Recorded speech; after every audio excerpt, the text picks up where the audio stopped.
నా రోడ్డు మీద ఎవరు ఉండొద్దండి నా లోపల రండి నా అందరూ వచ్చేసేయండి నా కూర్చోవలసిందిగా కోరుతున్నా.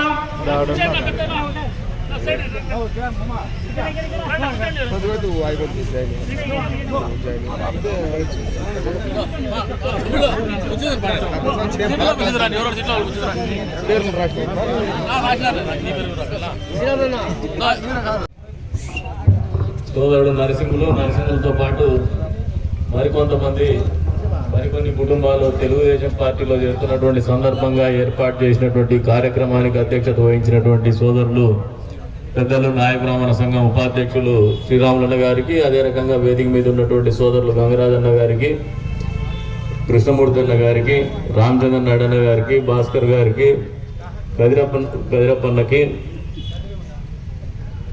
సోదరుడు పట్టణాధ్యక్షుడు ఇర్ఫాన్ గారికి, సోదరులు అహ్మద్ అలీ భాయ్ గారికి, రమణ గారికి, సుధాకర్ గారికి,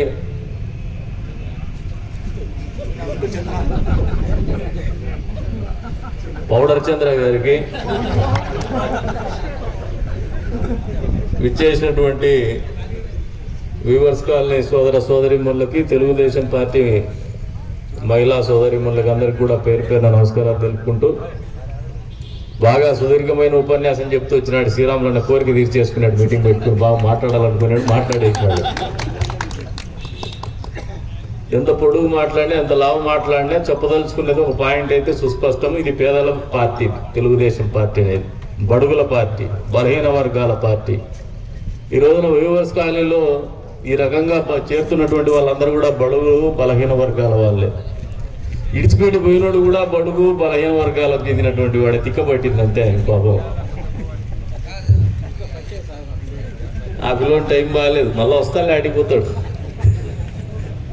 తిక్కబట్టిపోయినాడు అంతే.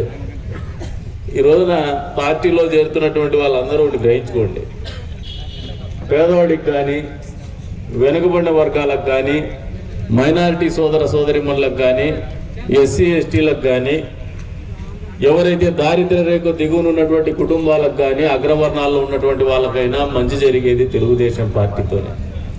ఎందుకంటే ఈ తెలుగుదేశం పార్టీ పుట్టిండేదే బడుగులు బలహీన వర్గాల వాళ్ళు, అట్టడుగు ప్రజల కోసం పుట్టినటువంటి పార్టీ ఇది. ఇదేదో స్వాతంత్రం వచ్చినప్పుడు, స్వాతంత్ర పోరాటం తర్వాత వచ్చేసి కొన్ని కుటుంబాలకో కొన్ని వర్గాలకు పరిమితమైనటువంటి పార్టీలో కాదు ఈ పార్టీ. పేదవాళ్ళు, అట్టడుగు వర్గాల వాళ్ళు, ఏమాత్రం రాజకీయ కుటుంబం నేపథ్యం లేనటువంటి వాళ్ళు ప్రాతినిధ్యం వహించడం మొదలు పెట్టడం ఎక్కడ జరిగిందంటే తెలుగుదేశం పార్టీ ఆవిర్భావంతోనే. మరి ఈ రోజున 34వ వార్డులో వీవర్స్ కాలనీలో అందరూ కూడా పేదలే ఉన్నారు. దాదాపు గ్రామాల నుంచి వచ్చిన వాళ్ళు కూడా చాలా మంది ఉన్నారు. ఇక్కడ గ్రామాల నుంచి వచ్చి ఇక్కడ స్థిరపడినటువంటి వాళ్ళు కూడా, అది మగ్గం వృత్తి చేసుకుంటుండొచ్చు, నేత వృత్తి చేసుకుంటుండొచ్చు, లేదా కూలికి పోతుండొచ్చు, కానీ అందరూ కూడా పేదలే ఉన్నారు. మరి ఈ రోజున మీరు వచ్చే వాళ్ళు కూడా మీకు అందరికి కూడా ఒకటే చెప్తున్నాను ఈ వేదిక మీద నుంచి, సార్వత్రిక ఎన్నికలు 2 నెలల కాలంలో ఉంది. ఏప్రిల్ 1వ వారమో 2వ వారమో 3వ వారంలోనో ఎన్నికలు మొదలవుతాయి, పోలింగ్ ఉంటుంది. అంటే మనకు దాదాపు కేవలం ఒక 55 రోజుల కాలం మాత్రం ఉంది. ఈ 55 రోజుల కాలంలో ఈ రోజున పార్టీలో చేరుతున్నటువంటి సోదరులకు కూడా ఒకటే చెప్తున్నా, మీరు ఇంకా ఎవరైనా పేదలు మన మీద ఆలోచన లేకుండా అవగాహన రాహిత్యంతో దూరమైనా కూడా దగ్గర చేసుకోమంటాం. ఎందుకంటే వచ్చేది మన ప్రభుత్వమే, వచ్చేది తెలుగుదేశం ప్రభుత్వమే. చంద్రబాబు నాయుడు గారే ముఖ్యమంత్రి కాబోతున్నారు. ఖచ్చితంగా పేదల కోసం ఆలోచించే ప్రభుత్వం, పేదల ప్రభుత్వం ఏర్పడబోతుంది మళ్ళీ అని చెప్పి కూడా ఈ సందర్భంగా తెలియజేస్తా ఉన్నాం. ఎన్ని రకాలుగా పేద వర్గాలు ఇబ్బందులు పడుతూ వస్తున్నాయో 4.5 సంవత్సరాల కాలంలో మీరు అందరూ గమనించినారు. ఉద్యోగస్తులు ఎంత పెద్ద ఎత్తున ఇబ్బందులు పడుతున్నారో. మీరు పక్కనే బ్రాందీ షాప్ ఉంది, బ్రాందీ షాప్ దగ్గర కరోనా టైంలో ఐవార్లను తెచ్చేసి బ్రాందీ అప్పించినటువంటి ఘనత ఈ ప్రభుత్వాన్ని. ఐవార్లతో బాత్రూములు గడిగించినటువంటి ఘనత కూడా ఈ ప్రభుత్వాన్ని. ఉద్యోగ వర్గాలైతే ఎప్పుడెప్పుడు ఎన్నికలు వస్తాయా, ఎప్పుడెప్పుడు ఈ ప్రభుత్వాన్ని దూరం చేద్దామా, ఎప్పుడెప్పుడు ఈ ప్రభుత్వాన్ని బంగాళాఖాతంలో కలుపుతామని చెప్పేసి కాసుకొని కూర్చున్నారు వాళ్ళు.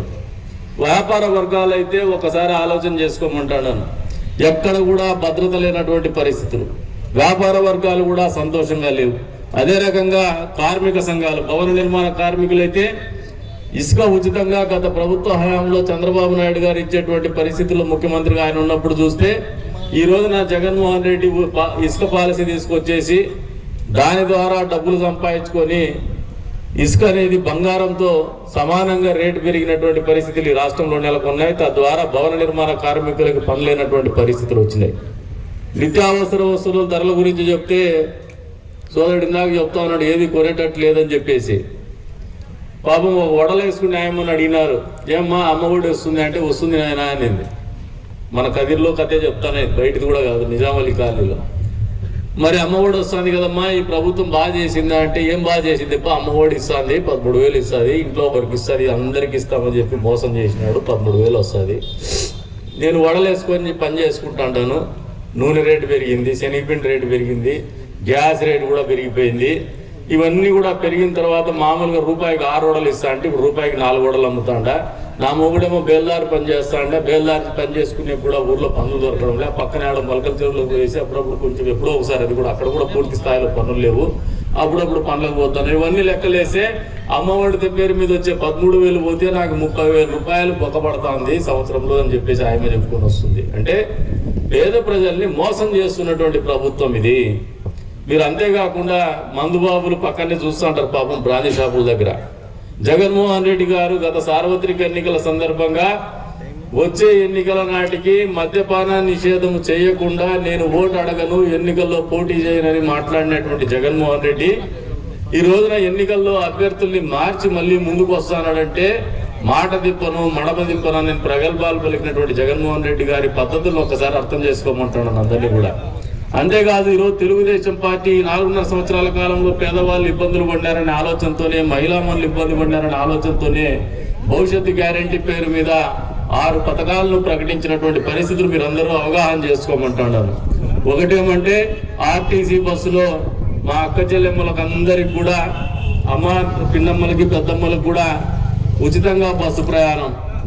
అంతే స్థాయిలో 3 గ్యాస్ సిలిండర్లు ఉచితంగా ఇచ్చేటువంటి కాటికి మద్యపాన నిషేధం చేయకుండా నేను ఓటు అడగను, ఎన్నికల్లో పోటీ చేయనని మాట్లాడినటువంటి జగన్మోహన్ రెడ్డి ఈ రోజున ఎన్నికల్లో అభ్యర్థుల్ని మార్చి మళ్ళీ ముందుకు వస్తానంటే మాట దిప్పను మడమ దిప్పను నేను ప్రగల్భాలు పలికినటువంటి జగన్మోహన్ రెడ్డి గారి పద్ధతులను ఒకసారి అర్థం చేసుకోమంటున్నాను అందరినీ కూడా. అంతేకాదు ఈరోజు తెలుగుదేశం పార్టీ 4.5 సంవత్సరాల కాలంలో పేదవాళ్ళు ఇబ్బందులు పడ్డారనే ఆలోచనతోనే, మహిళామణులు ఇబ్బంది పడ్డారనే ఆలోచనతోనే భవిష్యత్తు గ్యారంటీ పేరు మీద 6 పథకాలను ప్రకటించినటువంటి పరిస్థితులు మీరు అందరూ అవగాహన చేసుకోమంటున్నాను. ఒకటేమంటే ఆర్టీసీ బస్సులో మా అక్క చెల్లెమ్మలకు అందరికి కూడా, అమ్మ పిన్నమ్మలకి పెద్దమ్మలకు కూడా ఉచితంగా బస్సు ప్రయాణం. అంతే స్థాయిలో 3 గ్యాస్ సిలిండర్లు ఉచితంగా ఇచ్చేటువంటి కార్యక్రమం. తల్లికి వందనం అనే పేరు మీద చదువుకుంటా అనేటువంటి ఎంతమంది పిల్లలు చదువుకుంటా అంటే అంతమంది పిల్లలకు కూడా 15,000 రూపాయలు డబ్బులు ఇచ్చేటువంటి కార్యక్రమం. అంతే స్థాయిలో రైతాంగం కూడా ఈ 4.5 సంవత్సరాల కాలంలో ఈ ప్రభుత్వ హయాంలో ఇబ్బంది పడినటువంటి పరిస్థితులను గమనించినటువంటి చంద్రబాబు నాయుడు గారు రైతులకు సహాయం అందించాలనే ఆలోచనతోనే పంట వేసుకోవడానికి 20,000 రూపాయల ఆర్థిక సహాయం అందించేటువంటి కార్యక్రమాలు ప్రకటించినారు. అదే రకంగా చదువుకున్నటువంటి పిల్లలు ఈ రోజున ఎన్నికల్లో మేము గ్రామాల్లో తిరుగుతున్నా, పట్టణాల్లో తిరుగుతున్నా, మా వెంట హుషారుగా కసిగా పనిచేయడానికి ముందుకు వస్తుండేది ఎవరంటే యువతరం వస్తుంది, యువకులు వస్తా ఉన్నారు. యువకులు పెద్ద ఎత్తున ఒక ఆశతో ఈ ప్రభుత్వాన్ని మార్చాలనే కసితో ఆలోచన చేస్తున్నటువంటి పరిస్థితులు గమనిస్తూ ఉన్నారు. ఎందుకంటే చదువుకున్నటువంటి నిరుద్యోగ యువకులకి ఎక్కడ కూడా ఉద్యోగాలు వచ్చేటువంటి పరిస్థితులు లేదు. ఎక్కడైనా విదేశీ విద్యకు పోవాలంటే ప్రభుత్వం తరపున సహాయం అందేటువంటి పరిస్థితులు లేదు.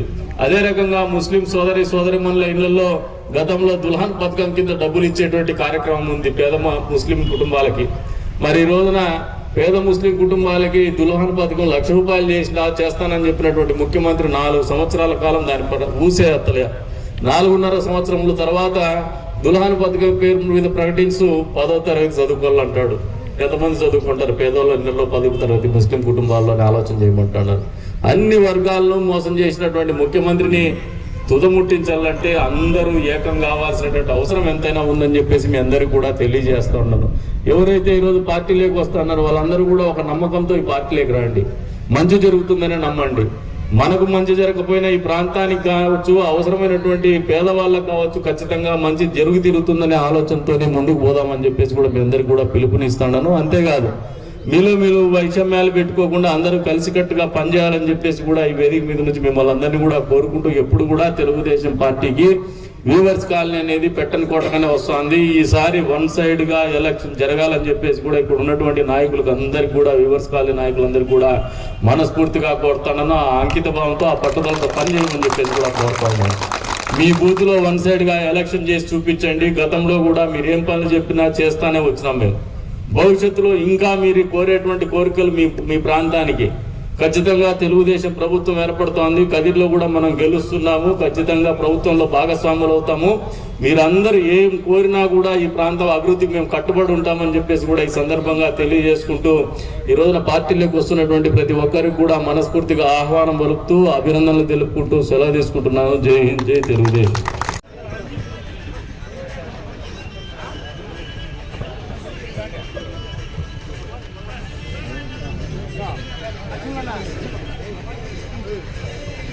మిత్రులారా, ఎక్కువగా ఉన్నారని చెప్పేసి అన్న ఇక్కడే ఉంటూ మనకు సేవ చేసేట్టున్నాడు. మనకి ఇక్కడే ఉన్నాడు. 25 సంవత్సరాల నుంచి కూడా మన నియోజకవర్గం అభివృద్ధి కోసం పాటుపడుతున్నటువంటి వ్యక్తి ఉన్నాడంటే అది ఒక కన్నికుంట వెంకట ప్రసాద్ అని చెప్పేసి మనం గర్వంగా చెప్పుకోవాల్సిన అవసరం ఎంతైనా ఉందని చెప్పేసి సభామాలకంగా తెలియజేస్తున్నాను. మిత్రులారా, 5 సంవత్సరాలకు ఒకసారి వచ్చి వెళ్ళిపోతున్నారు. 25 సంవత్సరాల నుండి ఏకదాటిగా తెలుగుదేశం పార్టీని వెంట పెట్టుకుని ప్రజలకు సేవ చేస్తున్నాడు. ఏ ప్రజలకు ఏ కష్టం వచ్చినా అన్నాని ఇంటి దగ్గర పోయినా వృధాగా పంపిన రోజులు ఎప్పటికీ లేవని చెప్పి కూడా ఈ సభాముఖంగా తెలియజేస్తున్నాను.